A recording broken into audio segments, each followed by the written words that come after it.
Hello everyone, welcome in economy series.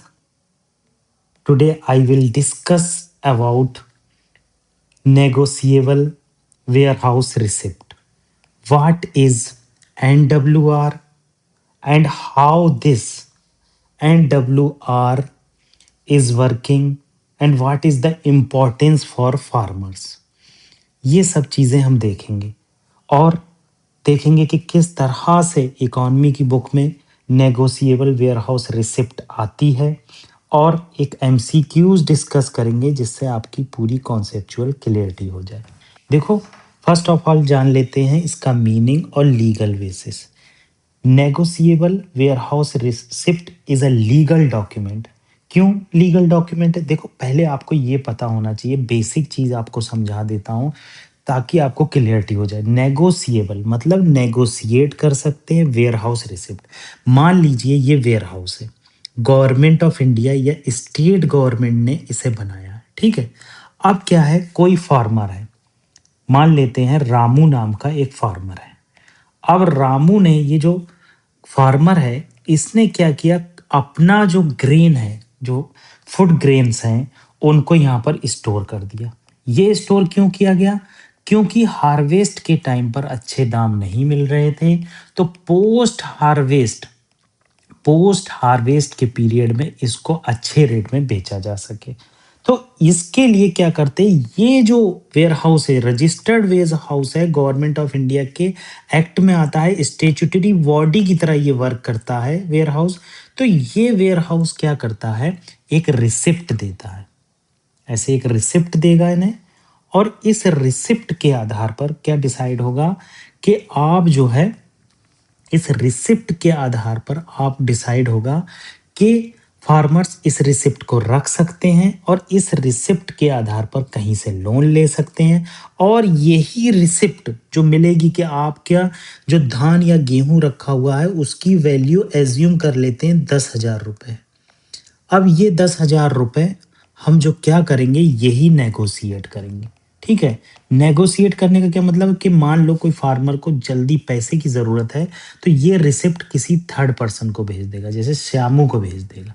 अब श्यामू क्या करेगा, ये रिसिप्ट खरीद लेगा और इनडायरेक्टली ओनर बन जाएगा और उसको ये मूवमेंट की ज़रूरत नहीं पड़ेगी। तो it is called negotiable warehouse receipt, ठीक है। यहाँ पर यही मीनिंग बताया गया कि रजिस्टर्ड वेयरहाउस होते हैं जो सर्टिफाइड होते हैं और बताते हैं कितनी क्वांटिटी है और किस टाइप की क्वालिटी का गुड्स है। ये ओनरशिप भी डिसाइड करते हैं कि किसकी ओनर है, कौन ओनर है इस फूड ग्रेन का, और कैसे उसे ट्रांसफर किया जा सकता है वन ओनर से अनदर ओनर। तो ये इंपॉर्टेंट चीज आपको पता होना चाहिए। नेक्स्ट पॉइंट क्या है, नेगोशिएबिलिटी एंड ट्रांसफरेबिलिटी। क्या मतलब है कि आप इस जो रिसिप्ट आपको वेयर हाउस ने दी है, इसको नेगोशिएट कर सकते हो। मतलब ये ओनरशिप ट्रांसफर हो सकती है। अगर एक ही ये ओनरशिप थी, अब ए को पैसे की जरूरत है, तो बी ने कहा मैं आपको इतने पैसे दे देता हूँ, ये रिसिप्ट मुझे दे दो। अगर मुझे बेनिफिट होगा तो फ्यूचर में इसको पोस्ट हार्वेस्ट में बेचूंगा, वरना मैं घर के खाने में यूज कर लूंगा।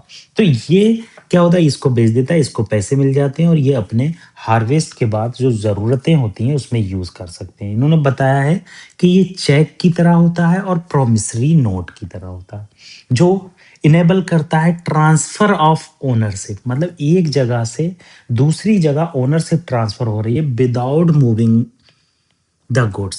मतलब गुड्स को मूवमेंट करने की कोई ज़रूरत नहीं। देखो, इन्होंने एग्जाम्पल की सहायता से बताया है कि a trader who buys the and endorses NWR, मतलब यही कहना चाह रहे हैं, एक ट्रेडर ने फार्मर से वो NWR नेगोशिएबल वेयरहाउस रिसिप्ट को बाय कर लिया है और अब वो उसका लीगल ओनर बन चुका है। Collateral for credit and liquidity. अब अगर फार्मर्स जिन्होंने स्टोर किया है, अगर चाहे किसी बैंक से लोन लेना, तो इस NWR की रिसिप्ट पर वो लोन भी ले सकता है। तो that is very important to know how negotiable warehouse receipt is working, ठीक है। because this negotiable warehouse receipt reducing the distress of farmers का डिस्ट्रेस को रिड्यूस करती है, मतलब पोस्ट हार्वेस्ट में किस तरह से यूज करना है।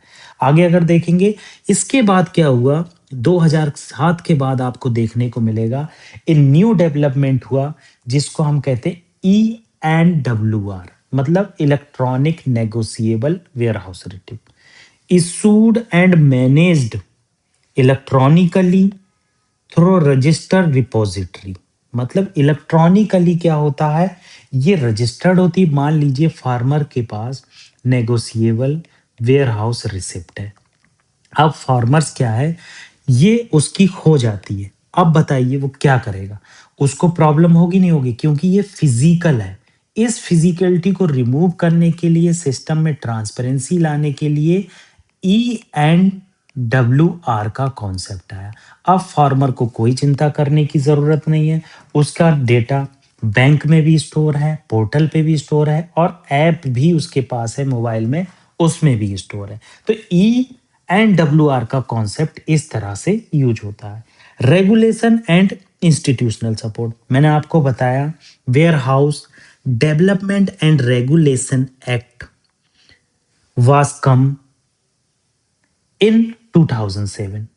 In this act, we can see issuance and ensure the scientific storage of standards, मतलब स्टैंडर्ड्स को साइंटिफिकली स्टोर किया जाता है, रूल के हिसाब से स्टोर किया जाता है, और NWR किस तरह से वर्क करेगा ये स्टोर किया जाता है। अगर आप बुक में देखोगे तो इसी तरह आपको देखने को मिलेगा कि ये एक स्टेचुटरी बॉडी है और department of food and public distribution के अंडर आती है। इसको established warehousing and development regulation act 2007 के अंडर किया गया, and it's headquarter in New Delhi. You should know these all point which I am highlighting, ठीक है। Please concentrate on highlighting point such as collateral for loan, ये collateral की तरह work करती है। E negotiable warehousing receipt was launch 2017, मतलब 10 साल के बाद ये लॉन्च हुई, जिसमें फार्मर्स को वरी होने की कोई जरूरत नहीं है। देख लेते हैं इसे, एक एमसीक्यूज देख लेते हैं जिसमें कुछ स्टेटमेंट्स दिए हैं, हमें करेक्ट बताना है कि कौन सा है। With reference to negotiable warehouse receipts in India, consider the following statement. First, NWR are issued only by warehouses registered with warehousing development and regulatory authority। बिल्कुल सही, मैंने आपको बताया WDRA warehousing development and regulatory authority is a statutory body which comes under the act warehousing development and regulation act 2007। तो that is correct, our 25% question is solved। now NWR cannot be traded, वाह, अभी हमने देखा NWR can be traded with traders or any person, understand. तो second आपका यहाँ गलत हो गया, तो ये भी गया, ये भी गया, overall B option is right. अब थर्ड देख लेते हैं क्यों।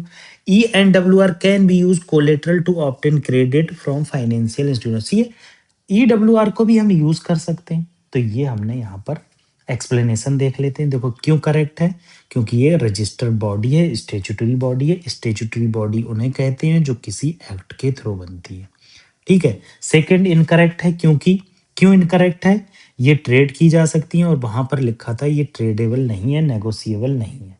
तीसरा करेक्ट है, EWR कॉमनली यूज होती है कोलेटरल के लिए। तो ये इंपॉर्टेंट चीज आपको पता होना चाहिए, ठीक है। ये आप क्या है, हमारे लेक्चर को सुनिए, रिस्क को मिनिमाइज कीजिए, क्योंकि revision is the key of success. जितनी ज्यादा रिवीजन उतनी करीब सक्सेस, और रिवीजन करेंगे तो रिस्क कम होता चला जाएगा। Thank you very much. आप हमारी सीरीज प्लेलिस्ट जरूर सुनिए।